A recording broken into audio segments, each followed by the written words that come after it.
Next one, మరి భారత ఆచార సాంప్రదాయాల ప్రకారం as per Indian customs and traditions, భారత ఆచార సాంప్రదాయాలు, ఇండియన్ కస్టమ్స్ అండ్ ట్రెడిషన్స్, ఈ యొక్క భారత ఆచార సాంప్రదాయాల ప్రకారం వచ్చేసి ఎలా అనే దానిపై మనం ఒకసారి డిస్కషన్ చేద్దాం. ఈ యొక్క భారత ఆచార సాంప్రదాయాల ప్రకారం as per Indian customs and traditions, as per Indian customs and tradition ప్రకారం ఈ యొక్క ఋతువులు వచ్చేసి ఎన్ని రకాలుగా వర్గీకరిస్తారంటే 6 కేటగిరీస్గా డివైడ్ చేయడం జరిగిందండి. 6 రకాలుగా డివైడ్ చేస్తారు. మరి 6 రకాలు వచ్చేసి ఏవి అని క్వశ్చన్ అడిగినప్పుడు, ఫర్ ఎగ్జాంపుల్ 6 రకాలు వచ్చేసి ప్రధానంగా వసంత ఋతువు అనేది ముఖ్యమైనదండి. వసంత ఋతువు అంటున్నాం. ఒకటి వసంత ఋతువు అనేది వన్ ఈజ్ వసంత ఋతువు, రెండవది గ్రీష్మ ఋతువు, శరదృతువు, వసంత ఋతువు, గ్రీష్మ ఋతువు, వర్ష ఋతువు అండి.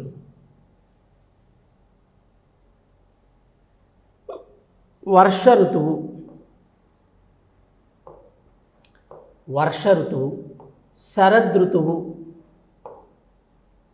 శరదృతువు,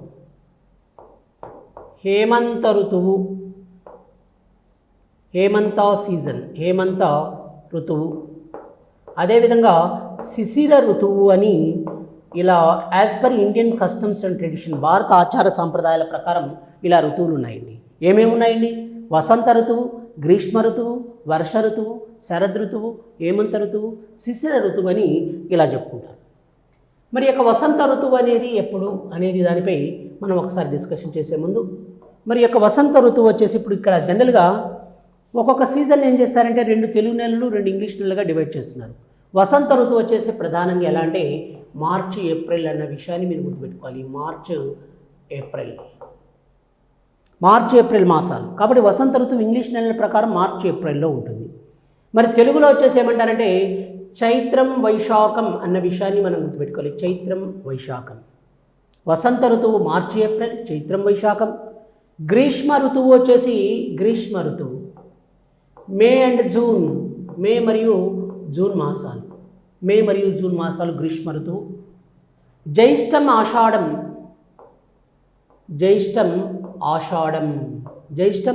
మాసాలు. అదేవిధంగా వర్ష ఋతువు అంటున్నాం. వర్ష ఋతువు వచ్చేసి జూలై ఆగస్ట్ వర్ష ఋతువు.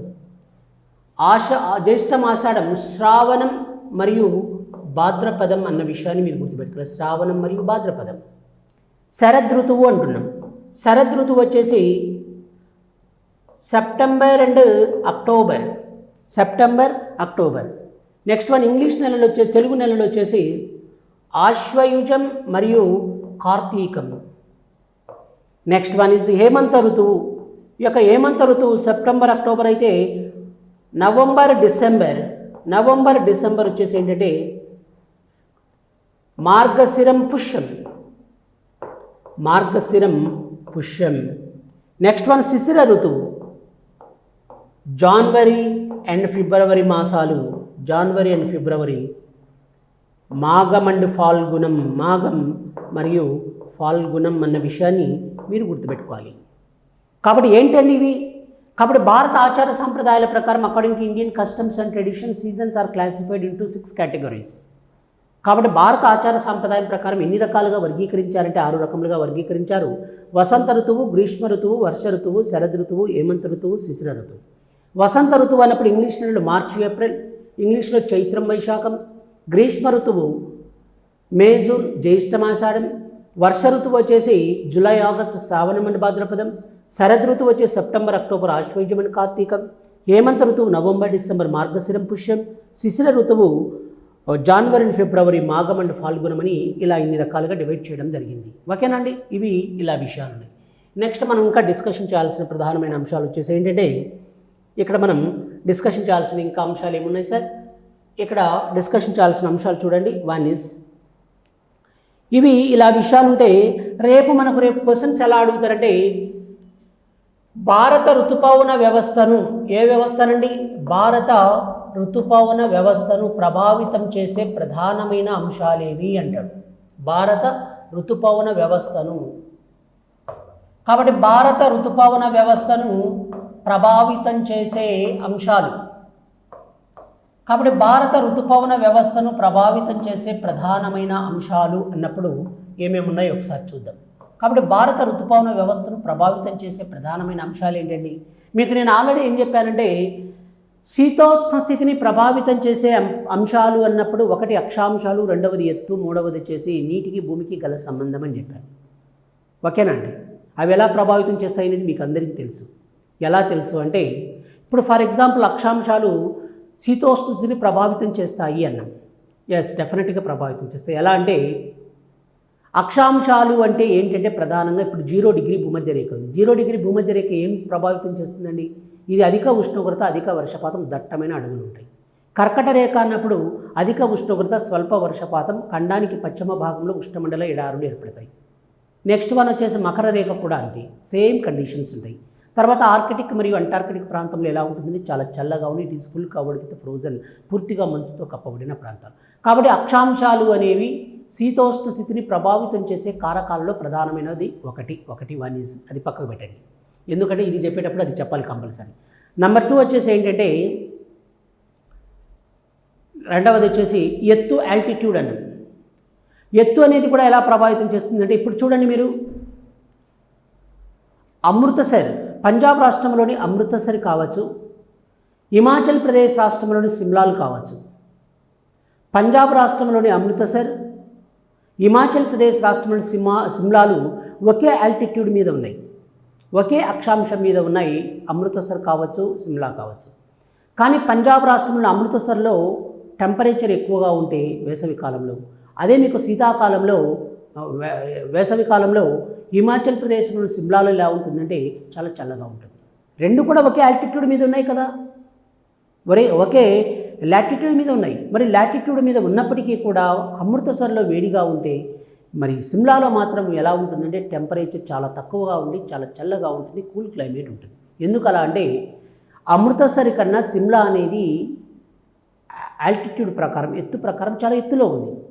అందువలన ఎత్తు అనేది కూడా బాగా ప్రభావితం చేస్తుంది. కాబట్టి సిమ్లా 2000 మీటర్ల పైబడి ఎత్తు ఉంటుంది. కాబట్టి భూ ఉపరితలం నుండి పైకి పోయే కొలది ఉష్ణోగ్రత తగ్గుతుందనే విషయం మీకు అందరికీ తెలుసు.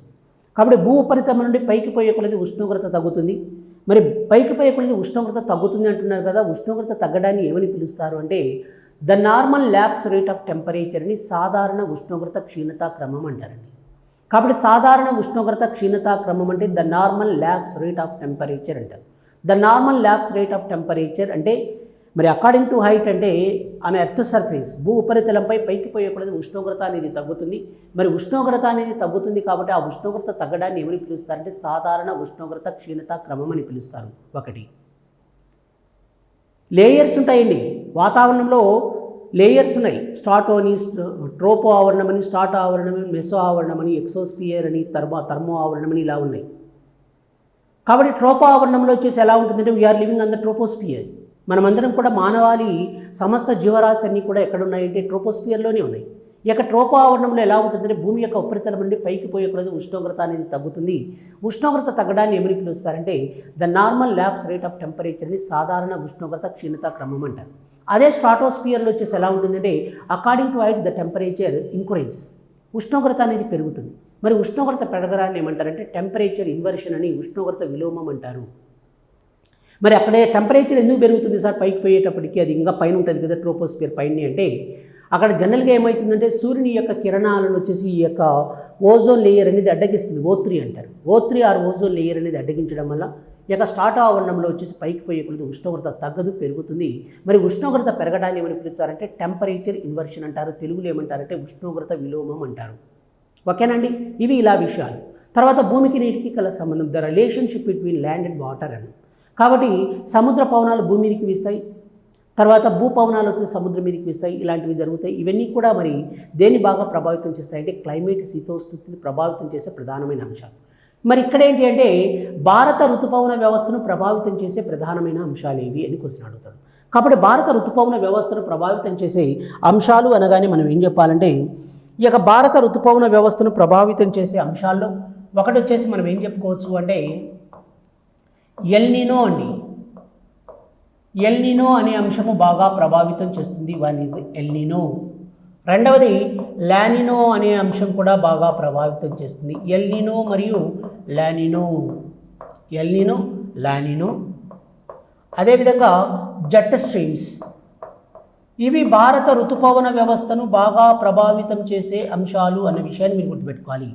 కాబట్టి భారత ఋతుపవన వ్యవస్థను ప్రభావితం చేసే ప్రధానమైన కారకాలు అంశాలు ఏవి అంటే ఒకటి ఎల్నినో, రెండవది లానినో, మూడవది జెట్ స్ట్రీమ్స్.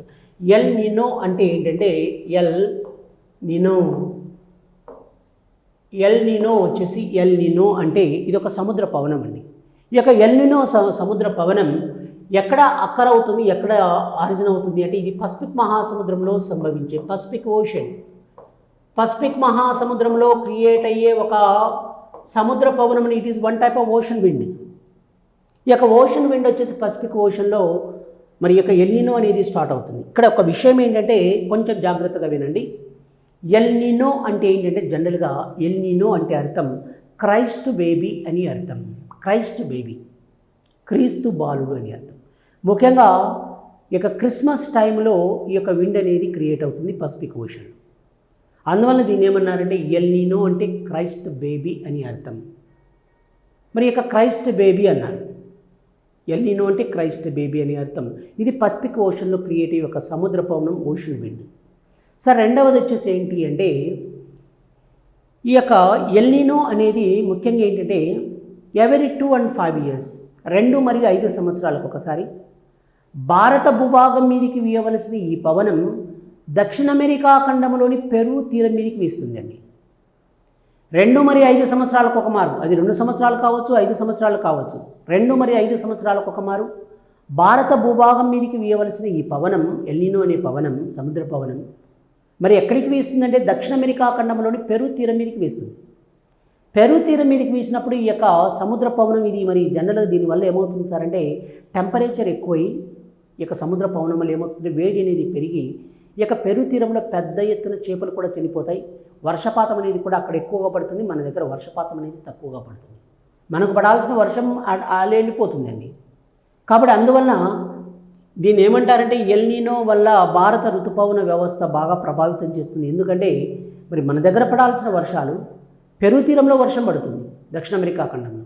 కాబట్టి మనం వర్షాలు తక్కువ పడితే ఏమవుతుందండి కరువులు కాటకాలు అనేవి ఏర్పడతాయి. కాబట్టి ఇది భారత ఋతుపవన వ్యవస్థను ప్రభావితం చేసే ప్రధానమైన కారకం. కాబట్టి which of the following important factor effect Indian climate అని కోసం ఇండియన్ మాన్సూన్ క్లైమేట్ అంటే El Niño. El Niño stands for El Niño అంటే ద క్రైస్ట్ బేబీ అనే అర్థం, క్రీస్తు బాలుడు. ఇది పసిఫిక్ మహాసముద్రంలో క్రియేట్ అయ్యే ఒక ఉష్ణ పవనం. ఇది ఎవరీ 2 and 5 years, 2 మరియు 5 సంవత్సరాలకు ఒక మారు భారత భూభాగం మీదకి వేయవలసిన ఈ పవనం దక్షిణ అమెరికా ఖండంలోని పెరు తీరం మీదకి వేస్తుందన్న విషయాన్ని మీరు గుర్తుపెట్టుకోవాలి. ఫలితంగా భారత భూభాగంలో తక్కువ వర్షపాతం నమోదై కరువు కాటకాలకు కారణమవుతుంది. కాబట్టి ఎల్నినో అనేది భారత ఋతుపవన వ్యవస్థను ప్రభావితం చేస్తుంది అనటంలో సందేహం లేదు. రెండవది లానినో అంటున్నాం. లానినో అంటే ఏంటి సార్ అంటారు. లానినో మీన్స్ లానినో అంటే ఇది కూడా పసిఫిక్ మహాసముద్రంలో క్రియేట్ అయ్యే ఒక పవనం. పసిఫిక్ మహాసముద్రంలోనే క్రియేట్ అవుతుంది. ఇది కూడా పసిఫిక్ మహాసముద్రంలో క్రియేట్ అయ్యే పవనంగానే పరిగణిస్తాం దీన్ని కూడా. ఈ లానినో అనేది కూడా ఒక సముద్ర పవనమే. It is one type of ocean wind. మరి ఈ యొక్క పసిఫిక్ మహాసముద్రం లానినో అంటున్నాం. మరి అక్కడేమో క్రీస్తు బాలుడు అంటే కొంతమంది ఏమంటున్నారు కాదు బాలికలాగా ఉంది ద గర్ల్ అని కొంతమంది. కాబట్టి లానినో మీన్స్ ద గర్ల్ అని అర్థం, బాలిక అని అర్థం. ఇది కూడా పసిఫిక్ మహాసముద్రంలో మరి క్రియేట్ అయ్యే ఒక ప్రముఖమైన సముద్ర పవనం, ఓషన్ విండ్ అండి లానినో అనేది.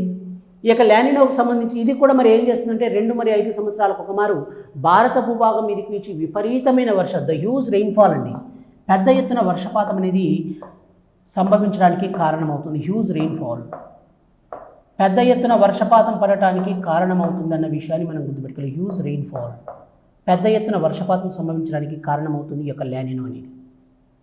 ఫలితంగా ఏమవుతుందండి ఎక్కువ వర్షపాతం పడితే ఏమవుతుంది ఫ్లడ్స్ అనేవి ఎక్కువగా వస్తాయి, వరదలు వస్తాయి. వరదలు రావడానికి కారణమవుతుంది. కాబట్టి ఇది కూడా భారత ఋతుపవన వ్యవస్థను ప్రభావితం చేసే ప్రధానమైన కారణకాల్లో ఇది కూడా ఒకటి. Floods, huge floods or flash floods or tremendous floods, పెద్ద ఎత్తున వరదలు రావడానికి కారణమవుతుంది ఈ యొక్క లానినో అనేది. మరి వరదలు రావటం అనేది కూడా ఇదంతా కూడా మరి భారత ఋతుపవన వ్యవస్థను ప్రభావితం చేస్తుంది. ఇది కూడా 2 మరియు 5 సంవత్సరాలకు ఒకసారి భారత భూభాగం మీదకి వీచి పెద్ద ఎత్తున వర్షాలు సంభవిస్తాయి. ఫలితంగా ఏమవుతుందంటే పెద్ద ఎత్తున నష్టం అనేది జరుగుతుంది. మరి వరదలు వస్తాయి. వరదలు వస్తే ఏం జరుగుతుంది అనేది మీకు అందరికీ తెలుసు. పంట నష్టం జరుగుతుంది, ప్రాణ నష్టం జరుగుతుంది, ఆస్తి నష్టం జరుగుతుంది. Everything is loss. ప్రతిదీ కూడా లాస్ అయిపోతారు అగ్రికల్చర్ పరంగా. కాబట్టి ఇది కూడా భారత ఋతుపవన వ్యవస్థను ప్రభావితం చేసే ప్రధానమైన కారకం. మరి ఈ యొక్క జెట్ స్ట్రీమ్స్ అంటారు.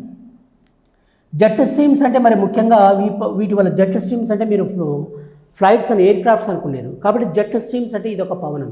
వీటి వల్ల కూడా వర్షపాతం అనేది పడుతుంది. ఇప్పుడు ఫర్ ఎగ్జాంపుల్ చూడండి, పశ్చిమ పవనాలు అని మీకు తెలిసి ఉంటాయి. ఈ యొక్క పశ్చిమ పవనాలు వీటిని ఏమంటారంటే వెస్టర్లీస్ అని కూడా అంటారండి. ఈ యొక్క వెస్టర్లీస్ వల్ల ఏమవుతుందంటే భారతదేశంలో మరి శీతాకాలంలో ముఖ్యంగా పంజాబ్ రాష్ట్రంలో వర్షపాతం అర్లీగా పడుతుంది. అంటే మామూలుగా జనరల్గా ఏంటంటే శీతాకాలం అయిపోతే వేసవికాలం తర్వాత వర్షాకాలం ఇలా రావాలి. కానీ ఇక్కడ విషయం ఏంటంటే అర్లీగా వర్షపాతం అనేది ఎక్కడ సంభవిస్తుందంటే ఈ యొక్క పంజాబ్ రాష్ట్రంలో వర్షపాతం అనేది వెస్టర్లీస్ వల్ల పడుతుంది. మరి వెస్టర్లీస్ దేనికి మంచి ఉదాహరణగా చెప్పుకుంటారంటే ఈ యొక్క జెట్ స్ట్రీమ్స్కి ప్రధానమైన ఉదాహరణగా పరిగణిస్తారనే విషయాన్ని మీరు గుర్తుంచుకోవాలి. ఓకేనండి, ఇవి ఇలా విషయాలు ఉన్నాయి. కాబట్టి El Niño, La Nina and jet streams ఇవన్నీ కూడా ఏంటంటే భారత ఋతుపవన వ్యవస్థను ప్రభావితం చేసే ప్రధానమైన కారకాలండి. భారత ఋతుపవన వ్యవస్థను ప్రభావితం చేసే ప్రధానమైన కారకాలుగా పరిగణిస్తారు. ఎస్, ఇప్పుడు చూడండి ఇంకా ఇప్పుడు ఏంటంటే మనం ఏం డిస్కషన్ చేయాలంటే వీటి తర్వాత అందువల్లే భారతదేశంలో ఇలాంటివన్నీ కార్యక్రమాలన్నీ జరుగుతున్నాయి. బాగా ఇలాంటివి ఏదో ఒకటి నష్టం జరుగుతూనే ఉంటుంది. కాబట్టి అందువల్లనే ఏమంటారంటే ఒక విషయం అంటారండి, భారతదేశంలో ఏమంటారంటే ముఖ్యంగా భారతదేశంలో ఏమని పిలుస్తారు అంటే భారత ఋతుపవన వ్యవస్థను వచ్చేసి ఏమంటారంటే భారతదేశంలో వ్యవసాయ రంగం, పర్టికులర్గా చెప్పాలంటే భారతదేశంలో వ్యవసాయ రంగాన్ని, అగ్రికల్చర్ సెక్టార్ని ఋతుపవనాలతో జూదమాడుట అని పిలుస్తారండి. అంటే రావచ్చు రాకపోవచ్చు. చూడండి అక్కడ జరుగుతుంది కదా, ఎల్నినో అంటున్నాం, ఇది ఒక్కొక్కసారి పెరు తీర మీదకి వేస్తుంది. కాబట్టి రెండవది మరి లానినో అంటున్నాం, దీనివల్ల వరదలు విపరీతంగా వస్తాయి. ఏదో ఒకటి జరుగుతుంది, అటు నష్టమా ఇటు లాభమా, అతివృష్ట అనావృష్ట, ఏదో ఒకటి రెండే జరుగుతున్నాయి. కాబట్టి అతివృష్టి అనావృష్టి అనేది సంభవిస్తుంది. కాబట్టి ఇవన్నీ కూడా మరి భారత ఋతుపవన వ్యవస్థను ప్రభావితం చేస్తున్నాయి. కాబట్టి ఒక్కోసారి వర్షాలు రాకపోవచ్చు, ఒక్కోసారి రాకపోవచ్చు, ఒక్కోసారి రావచ్చు, పెద్ద ఎత్తున రావచ్చు. కాబట్టి భారత ఋతుపవన వ్యవస్థ అనేది ఇండియన్ అగ్రికల్చర్ని బాగా ప్రభావితం చేస్తుంది. ముఖ్యంగా అందువల్లే భారతదేశపు వ్యవసాయ రంగాన్ని ఏమని పిలుస్తారంటే ఋతుపవనాలతో జూదమాడుట అని పిలుస్తారండి. భారత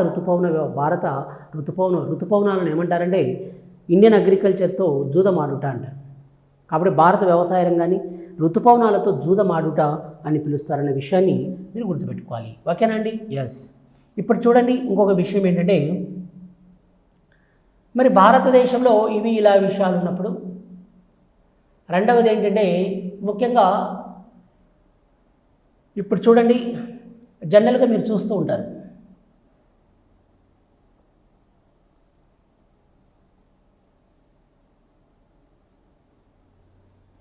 ఎస్, మనం ఇలా గ్లోబ్ చూపించినప్పుడు ఎస్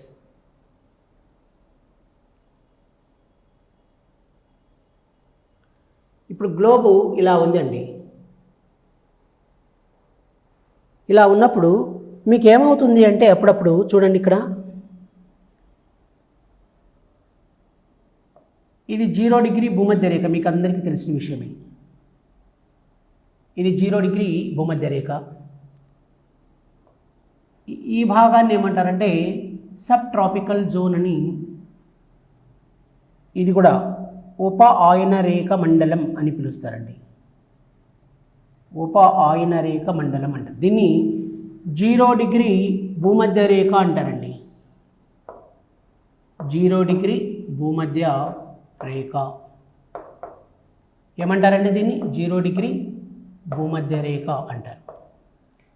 0 డిగ్రీ భూమధ్య రేఖ అనేది ఇదే అండి. 0 డిగ్రీ భూమధ్య రేఖ వచ్చేసి దీన్ని ఇప్పుడు చూడండి 0 డిగ్రీ భూమధ్య, ఇట్ ఈజ్ ఏ లో ప్రెజర్ బెల్ట్ అండి. ఇది అల్పపీడన ద్రోణిగా పరిగణిస్తారు. లో ప్రెజర్ బెల్ట్ అంటారు దీన్ని. లో ప్రెజర్ బెల్ట్, లో ప్రెజర్ బెల్ట్ 0 డిగ్రీ భూమధ్య రేఖ ఇది అల్పపీడన ద్రోణి అండి. ఇది లో ప్రెజర్ బెల్ట్ అంటారు ఈ ప్రాంతాన్ని. దీన్ని ఇంకొక పేరుతో ఏమంటారంటే డోల్ డ్రమ్స్ అని కూడా అంటారు. ఓకేనండి. తర్వాత దీన్ని ఏమంటారంటే ఎస్టీజెడ్ అంటారండి. ఎస్టీజెడ్ ఏమంటారు? ఎస్టీజెడ్ అంటారు. దీన్ని ఉప ఆయనరేఖ మండలం అంటారండి. ఉప ఆయనరేఖ మండలం, సబ్ ట్రాపికల్ జోన్ అంటారు. ఈ భాగాన్ని కూడా ఎస్టీజెడ్ అని ఉప ఆయనరేఖ మండలం అని పిలుస్తారు. దీన్ని కూడా ఉప ఆయనరేఖ మండలం అంటారు. ఇప్పుడు ఒక విషయం మీరు అబ్జర్వ్ చేయాలి. ఏంటి ఆ విషయం అంటే, జనరల్గా ఇక్కడ చూడండి, పవనం విండ్ అనేది పవనం పవనం యొక్క స్పెషాలిటీ ఏంటంటే, పవనం విండ్ అనేది ఏంటంటే, పవనం విండ్ విండ్ అనేది, పవనం అనేది ఎప్పుడైనా సరే ఎలా వీస్తుంది అంటే, అధిక పీడన ప్రాంతం నుంచి అల్పపీడన ప్రాంతం వైపు వీస్తుంది. From high pressure to low pressure, it blows from high pressure to low pressure. అధిక పీడన ప్రాంతం నుంచి అల్పపీడన ప్రాంతం వైపు వీస్తుంది పవనం అనేది. కాబట్టి పవనం విండ్ అనేది ఎలా వీస్తుందండి? From high pressure to low pressure అన్న విషయాన్ని మీరు గుర్తుంచుకోవాలి. From high pressure to low pressure, from high pressure to low pressure, అధిక పీడన ప్రాంతం నుంచి అల్పపీడన ప్రాంతం వైపు వీస్తుంది. మీరు చూడండి, ఇప్పుడు వాటర్ తీసుకున్నాం, నీటి తీసుకుంటే కింద పోస్తే ఎత్తు ప్రాంతం నుంచి పల్లపు ప్రాంతానికి ప్రవహిస్తుంది. భూ ఉపరితలం నుండి పైకి పోయే కొలది ఉష్ణోగ్రత తగ్గుతుంది. భూ ఉపరితలం నుండి లోనికి పోయే కొలది ఉష్ణోగ్రత పెరుగుతుంది. తర్వాత ఉష్ణోగ్రత పెరిగిన కొలది లవణీయత పెరుగుతుంది. ఇలాంటివన్నీ ఏంటి కూడా అంటే ఫ్యాక్ట్ షీట్ అండి, ఇవి నిత్య సత్యాలు. సూర్యుడు తూర్పును ఉదయిస్తాడు. ఎత్తు ప్రాంతం నుంచి పల్లపు ప్రాంతానికి నీరు ప్రవహిస్తుంది. ఉష్ణోగ్రత పెరిగిన కొలది లవణీయత పెరుగుతుంది. భూ ఉపరితలం నుండి పైకి పోయే కొలది ఉష్ణోగ్రత తగ్గుతుంది. భూ ఉపరితలం నుండి లోనికి పోయే కొలది ఉష్ణోగ్రత తగ్గుతుంది. ఇవన్నీ కూడా ఏంటంటే నిత్య సత్యాలు అండి, నిత్య సత్యాలు, ఫ్యాక్ట్స్ ఇవి. కాబట్టి ఇక్కడ కూడా ఏంటంటే పవనం అనేది ఎలా వీస్తుందంటే, from high pressure to low pressure అంటే అధిక పీడన ప్రాంతం నుంచి అల్పపీడన ప్రాంతం వైపు పవనం అనేది విండ్ అనేది బ్లో అవుతుంది. From high pressure to low pressure, అధిక పీడన ప్రాంతం నుంచి అల్పపీడన ప్రాంతం వైపు పవనం అనేది విండ్ అనేది బ్లో అవుతుంది. సరే, ఈ యొక్క పవన వేగాన్ని ప్రధానంగా ఎలా అంటే, పవన వేగాన్ని యానిమోమీటర్ అనే పరికరంతో కొలుస్తారండి. యానిమోమీటర్ అనే పరికరంతో పవన వేగాన్ని మెజర్ చేయడం జరుగుతుంది. కాబట్టి పవన వేగాన్ని దేనితో కొలుస్తారు అని క్వశ్చన్ అడిగితే యానిమోమీటర్ అనే పరికరంతో ఈ యొక్క పవన వేగాన్ని కొలుస్తారు. మరి పవనం ఏ డైరెక్షన్ నుంచి వీస్తుంది అనే దానిపై వచ్చేసి మనం ఎలా చెప్తామంటే, పవనం వీచే దిశను వచ్చేసి పవన సూచిక అనే పరికరంతో, పవన సూచిక దీన్ని ఏమంటారంటే విండ్ వేన్ అంటారండి. విండ్ వేన్ అనే పరికరంతో సూచించడం జరుగుతుంది. విండ్ వేన్ అనే పరికరంతో పవన సూచిక అంటారు. యానిమోమీటర్ అంటే పవనం యొక్క వేగాన్ని యానిమోమీటర్ అనే పరికరంతోను, పవనం అనేది ఎప్పుడైనా ఎలా బ్లో అవుతుందంటే from high pressure to low pressure, అధిక పీడన ప్రాంతం నుంచి అల్పపీడన ప్రాంతం వైపు వీస్తుందనే విషయాన్ని మీరు గుర్తుంచుకోవాలి.